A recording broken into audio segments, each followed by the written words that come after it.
Democrats making their final push ahead of Super Tuesday tomorrow. So what issues matter most to our families? Here to discuss is our panel of moms. We have Barbara, Marissa, Karen, Jeanine, we have Samantha, and Cammie. Hey, ladies. Thanks. Good morning. So we have Democrat, Republican, Democrat. Republican, Democrat, Republican. Okay, great. So we are fair and balanced, and I want to hear about the issues that are most important to you. Karen, I'll start with you. What's most important in your household? I like rule of law, and I'm not in favor of socialism or wealth distribution. Fair and balanced, and I want to hear about the issues that are most important to you. Karen, I'll start with you. What's most important in your household? I like rule of law, and I'm not in favor of socialism or wealth distribution. My husband works very hard, and we like to plan for the future, and I don't want him working so our neighbors can go to college for free. A lot of people feel the same way. What does he do? He works in healthcare. Okay, and what do you do? Nonprofit. I'm a stay-at-home mom, so I've been at Costco all last week stocking up on pantry Have you items. really? You're worried about it? I am, and I just would rather err on the side of caution than be disappointed with bare shells. Okay, now Dr. Jeanine is back here. You know this panel. We've had them on before. They're wonderful, and we love these segments because this is what we do on the weekends. If you want to be a fly on the wall amongst women, we talk about issues, we talk about our kids. So Dr. Downie, you're a dermatologist, Yes. certified dermatologist in New Jersey. Congratulations, that's not easy. Thank you. Top of your class. Thank you. How many children do you have? I have one child. She's a teenager, and how's that going? It's going great, actually. She's lovely, and I'm very proud as a mom. It's That's the best awesome. thing I've ever done. So what's Yeah. important to you?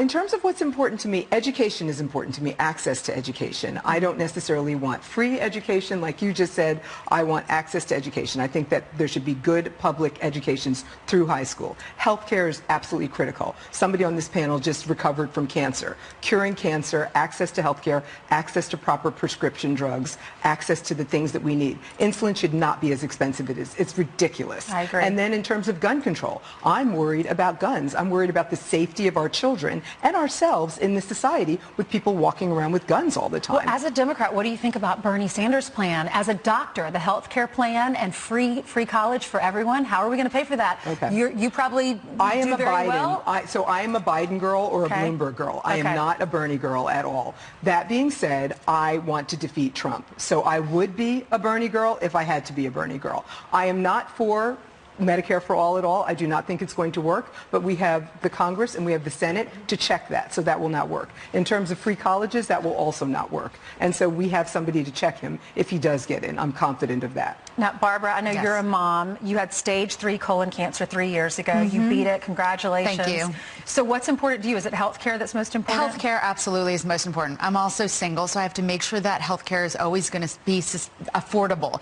I have a child with a life-threatening medical condition, and I have to make sure that I can always take care of my children and my health. It could bankrupt me if I don't have affordable healthcare and access to medicine for my children. So, yeah, and I think socializing medicine is dangerous. It frightens me. Bernie frightens me. And all right, and Cammie's in the back. She is a Democrat, interior designer, owns her own company. What's the name of your company?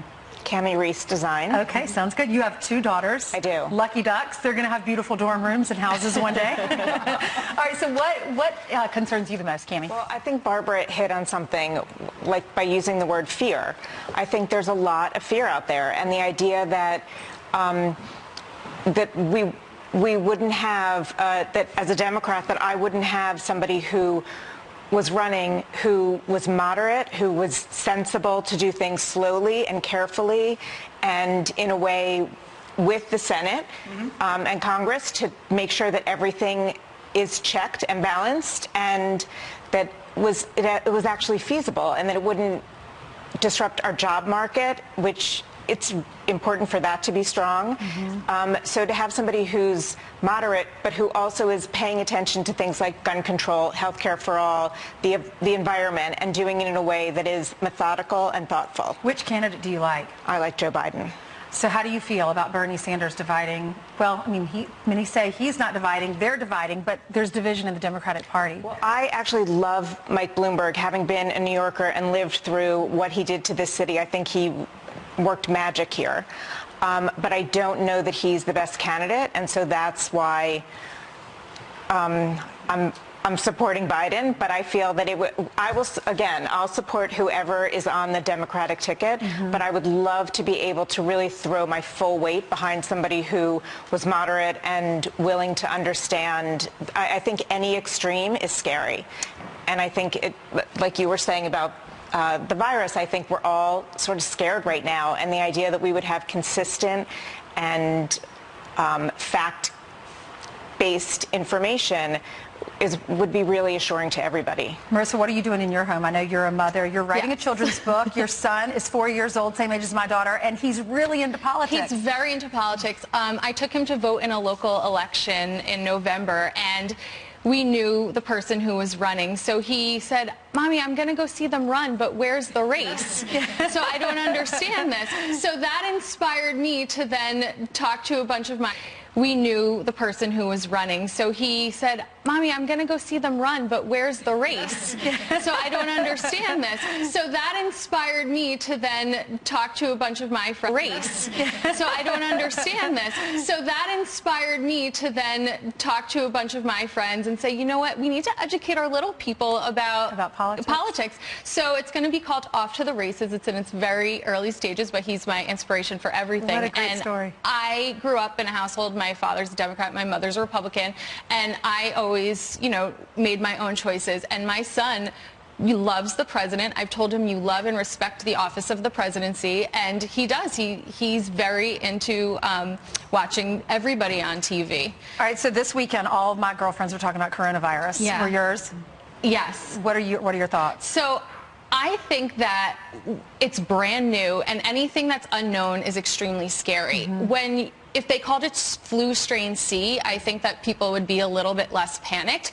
But I think that the unknown is really scaring people. And 52,000 people on average die of the flu each year, I read, which, we're way low below that number.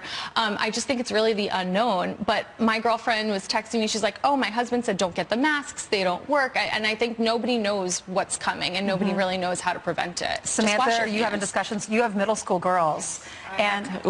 Go ahead. I had to walk my daughter off the ledge the other day because she's in fear mode. What'd she say to you? Mommy, we're going to die. I'm so scared. They're going to cancel school. We're going to be kept in the home. And I might be the only one up here. I'm not buying into the fear. I think that there's a virus, and I think it can be dangerous. But I also believe that when we put our bodies in fear mode, we cause stress in them. And when our bodies are stressed, we become ill. That's true. So let's get the information. Let's deal with it as it comes out. Let's stay healthy. Let's take vitamin C, elderberry, oregano oil. Do things, cut sugar out of your diet. Drink water. Eat healthy. Exercise. Wash your hands. Don't touch above your shoulders. Be aware. But all the fear-mongering, I can't buy into it because I think you're smart. I think that's smart. Wash your hands. Don't touch above your shoulders. Be aware. But all the fear-mongering, I can't buy into it because I think you're smart. I think that's smart. I agree too. Is toxic overall. I think adding to the hysteria isn't helping anybody. I agree too. Is toxic overall. I think adding to the hysteria isn't helping anybody. Right. It isn't helping our children. We don't have the bandwidth for it. Our kids are under enough stress. We really just have to take precautionary measures, be smart, but we cannot engage in the hysteria. And in terms of sleeping, you have to sleep more. Your body can't be stressed. It produces cortisol.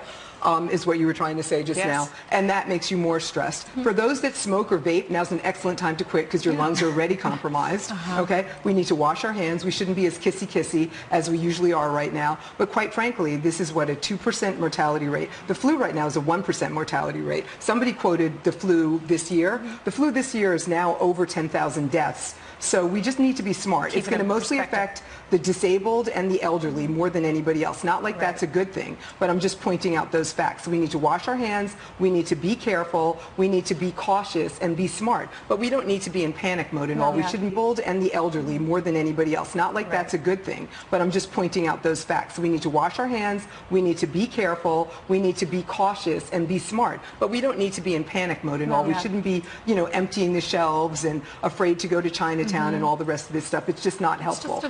Yeah, it'd be, you know, emptying the shelves and afraid to go to Chinatown and all the rest of this stuff. It's just not helpful. Yeah, it's a yesterday virus. in church, they were passing out sanitizer, and they said if you don't want to dip your bread in the wine, you don't have to, because sometimes the fingers get down into the wine, which is kind of gross.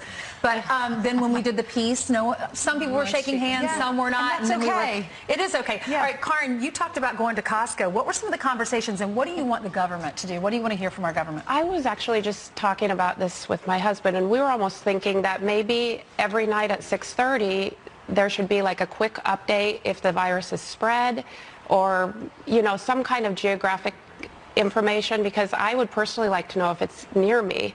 You know, I know there's a case here in New York City now, and you know, she's in her 30s and she's stable. Right. She just came back from Iran. Right, and she's not old. She's not older. No, but she's in her 30s and she's stable. And the thought is that she's going to be able to get out of it. Right, but who did she education come and in? information would be critical rather than shutting it down. The Spanish flu 100 years ago in 1918, they shut down all information. We need to have the information so we can make our own best decisions as mothers and as citizens of the United States. Kimmy, what do you want to hear from the president? What I want to hear is, I want facts. I don't want to hear that it's just going to magically disappear, because it's not. Separate and apart from whether or not it's going to cause great disruption to our society, that's a fantasy to say like there's going to be a miracle and it's going to disappear. We're like a year away from a vaccine. I know. Probably, you know, a solid year away from a vaccine right now, so people need to be smart. Gosh. All right, Samantha, what do you want to hear from the president when it comes to coronavirus? You know, I think that he's being, you know, he's given the information as it comes to him. I just read this morning that Chelsea Clinton is on CNN saying that the president is unprepared. How dare she say things like that? Where does she get her information from? I think it's terrible that we're doing fear-mongering. I mean, Isn't it interesting that she's saying that, Chelsea Clinton said 2 weeks ago when the president was saying, if you're in China, you're not allowed in our country. If you're an American, I'm going to come get you, but I'm going to quarantine you here to protect our country. That was 2 weeks ago. What were the Democrats doing? They were talking up in about arms. impeachment. Right. They were, but even Chuck Schumer said that, you know, it was discriminating that President Trump was, you know, shutting off aircraft to China. And now they're walking it back, saying, oh, he's not doing enough. Well, 2 weeks ago, didn't he shut down the airline travel? Yeah, he did. I mean, he did. You can't have it both ways. Yeah. Here I am making it political too, but maybe we just shouldn't keep politics out of it. Just save us all from getting this disease, and everyone be vigilant and use that sanitizer. Thank you all for being with us, moms. Y'all are so good. Thank you. We love y'all.